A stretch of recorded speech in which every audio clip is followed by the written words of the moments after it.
O mundo tem acordado mais preocupado. Cidades em quarentena, milhares de pessoas infectadas, casos de morte na China e, mais recentemente, algumas suspeitas no Brasil. Hospitais estão sendo construídos em tempo recorde. E também tem uma obscuridade da mídia local chinesa, que, segundo algumas fontes, é intencionalmente promovida pelas autoridades chinesas. Este é o cenário de uma possível epidemia global. Vamos entender o que é o coronavírus e qual a sua ameaça real para a saúde global. 1. O que é? O coronavírus é uma família de vírus da gripe. Algumas mutações virais causam apenas resfriado e problemas respiratórios básicos. Outros provocam as chamadas SARS, Síndrome Respiratória Aguda e Grave, e a MERS, Síndrome Respiratória do Oriente Médio. Esses são os mais preocupantes. Síndromes virais graves dessa família não são novas. O vírus atual, entretanto, ao contrário do que alguns especialistas disseram inicialmente, pode ser bem mais perigoso do que parece. Em uma comparação gráfica entre a epidemia de SARS de 2003 e a atual mutação, vemos o potencial letal do novo vírus. Tanto a sua difusão quanto a quantidade de mortes superam, para o mesmo período, a epidemia de 2003. Segundo especialistas, a difusão do vírus muito provavelmente ocorreu pela ingestão de animais selvagens, semelhante ao que acontece com o H1N1, a gripe suína, cujo contato se deu pela mutação do vírus em porcos. O coronavírus é uma modalidade viral de transmissão inicialmente animal que, ao infectar um ser humano, ganhou um rápido crescimento entre a população. Os primeiros casos do vírus ocorreram na cidade de Wuhan, na província Hubei, da China. Um vídeo de uma moça chinesa comendo uma sopa de morcegos, junto com a notícia de que morcegos teriam causado a infecção em humanos, viralizou nas redes sociais semana passada. Isso é fake news. A moça, na verdade, é uma apresentadora de TV chinesa que estava provando os curiosos hábitos alimentares do Palau, um pequeno país de ilhas perto das Filipinas. A confusão veio do fato que infecções anteriores de primos desse coronavírus vieram de fato de morcegos. Mas, estudando o vírus a fundo, especialistas acreditam que deva ter vindo do consumo de cobras, que também estão presentes no mercado de Wuhan. A questão é que cobras também comem morcegos, então é provável que morcegos tenham infectado cobras que infectaram seres humanos. De qualquer forma, hábitos alimentares chineses estão sim entre as causas prováveis. As autoridades chinesas isolaram a cidade em quarentena para evitar a transmissão da doença. A metrópole, habitada por 11 milhões de pessoas, encontra-se oficialmente isolada, embora 5 milhões de pessoas, quase metade da população, já tenha evacuado antes do isolamento, ajudando a difundir o vírus por literalmente todas as regiões da China. Voos e trens foram interrompidos e detectores de temperatura colocados nos postos de controle. Não há tratamento específico e a vacina contra a gripe normal não funciona, já que a gripe normal é outro vírus, o influenza. Os sintomas são mais graves que os da gripe: febre alta, diarreia, dificuldades de respiração e, nos casos mais graves, pneumonia, insuficiência renal e morte. Mas o quanto devemos nos preocupar com esse vírus? Estaremos às portas de uma epidemia global? 2. Histórico de pandemias. Felizmente, as pandemias globais são muitíssimo raras. O século XX conheceu relativamente poucas pandemias e praticamente já começou com a maior de todas elas.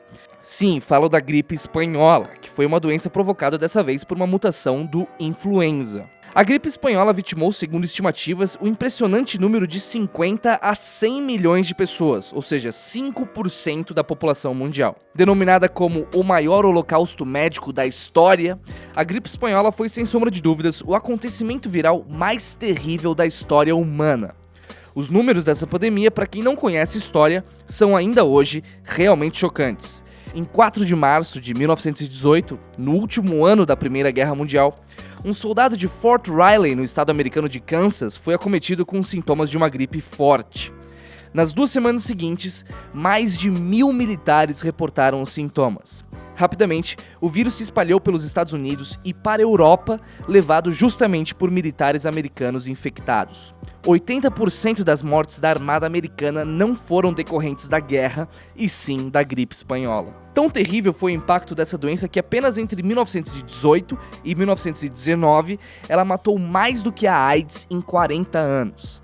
Para efeitos de comparação, os 4 anos da Primeira Guerra Mundial, até então o maior conflito bélico da história, resultaram na morte de 8 milhões de pessoas. E em 2 anos, a gripe espanhola matou de 50 a 100 milhões de pessoas, tendo superado o resultado total de mortes da Segunda Guerra. e assim se tornando o acontecimento mais mortífero da história, considerando o tempo versus incidência de mortes.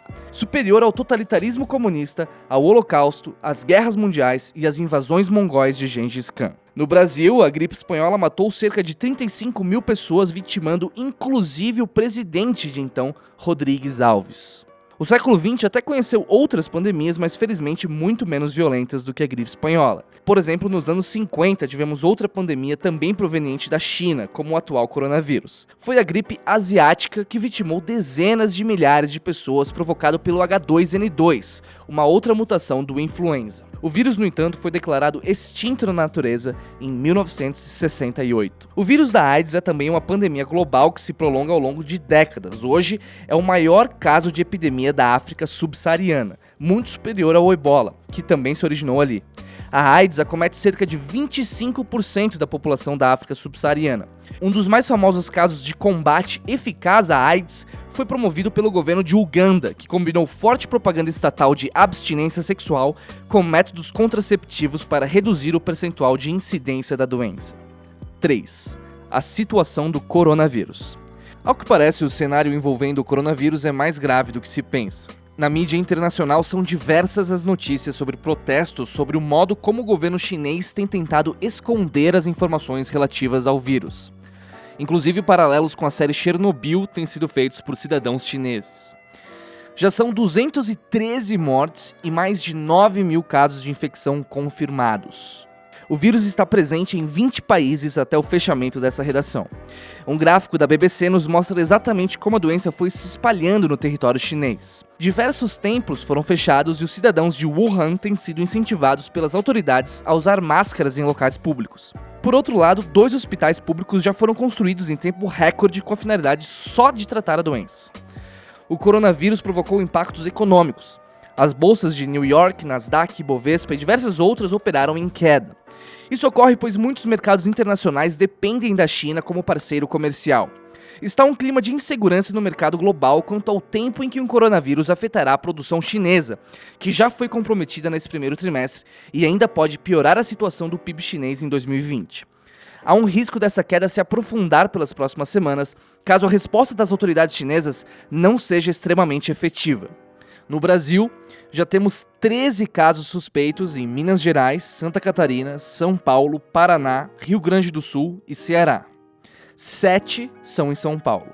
O Ministério da Saúde está investigando os casos junto com os governos estaduais com muito cuidado. Atualmente, o Brasil está na classificação 2 de risco, perigo iminente, mas ainda nenhum caso foi de fato confirmado. Para finalizar, é preciso um saudável tranquilizante contra expectativas demasiado sombrias. Para aqueles que têm sonhos apocalípticos, é bom lembrar que a humanidade suportou a peste negra, a febre tifoide, a gripe espanhola e outras calamidades tremendas. Com muito menos recursos, em uma época em que a medicina era bem menos avançada, nenhuma dessas doenças jamais ameaçou eliminar a humanidade. Assim, o mais provável é que não aconteça nenhuma grande calamidade. É bem possível que esse vírus seja isolado e os casos de contágio controlados nos próximos meses. Só nos resta tomar as precauções médicas habituais. Cuidado com os alimentos, higienes, entre outras. É isso aí, pessoal. Espero que tenham gostado do ficheiro de hoje. Deixem seu like, compartilhe com o seu amigo e, principalmente, não coma cobras. É isso aí, um abraço, muito obrigado.